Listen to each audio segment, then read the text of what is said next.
साथियों, आज मैं आपको एक अरबी कहानी सुनाने जा रही हूँ जिसका नाम है सयाना सियासी।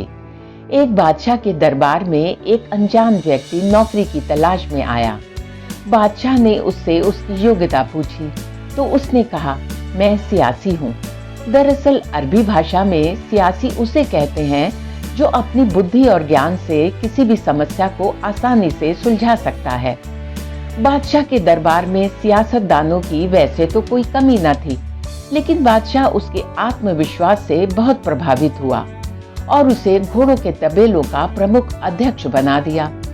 कुछ दिनों बाद बादशाह के मन में ये विचार आया कि अपने तबेले में सबसे महंगे घोड़े के बारे में क्यों न जानकारी हासिल की जाए। इसी उद्देश्य से बादशाह ने तबेले के प्रमुख अध्यक्ष को बुलाया और उससे घोड़े के बारे में पूछा। तब उस व्यक्ति ने जवाब दिया, बादशाह सलामत, यह घोड़ा नस्ली नहीं है। बादशाह ये सुनकर हैरान हो गए। उसने उस आदमी को बुलाया जहां से वह घोड़ा लिया गया था।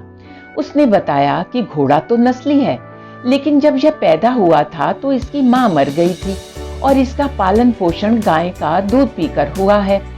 बादशाह ने तबेले के अध्यक्ष से पूछा कि उसे इस बात का पता कैसे चला।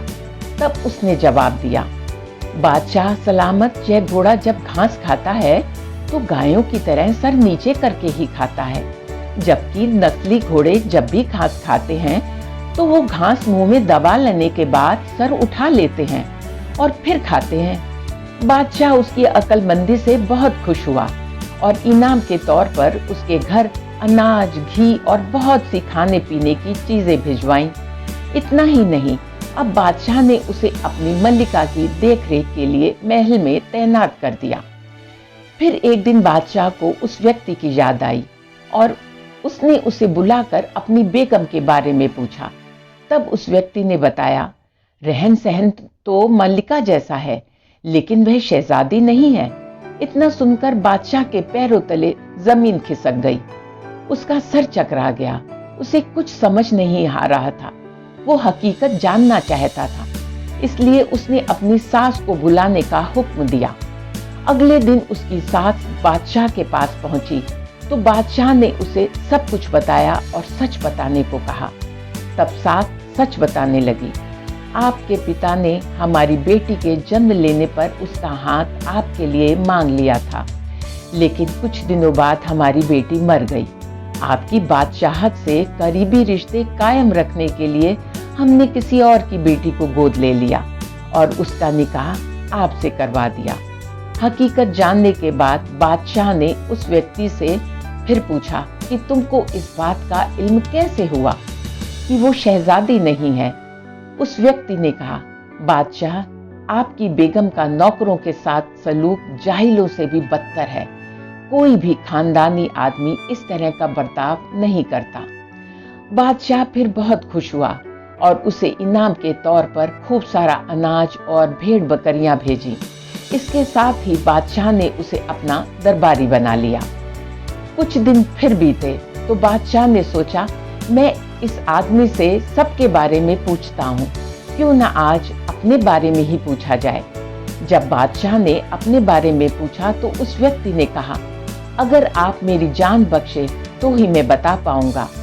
बादशाह ने उस व्यक्ति से वायदा किया कि उसको कुछ नहीं कहा जाएगा। तब उसने बताया कि बादशाह सलामत, ना आप शहजादे हो, ना आपका चाल चलन बादशाहों वाला है। इतना सुनते ही बादशाह को बहुत गुस्सा आया, लेकिन उसने वादा किया था कि उसे कुछ नहीं कहा जाएगा और इस बार फिर से हकीकत जानने के लिए उसने अपनी माँ को बुलवाया और उसे सच बताने को कहा। उसकी माँ ने बताना शुरू किया, तुम हमारी औलाद नहीं हो, हमने तुम्हें एक चरवाहे से गोद लिया था।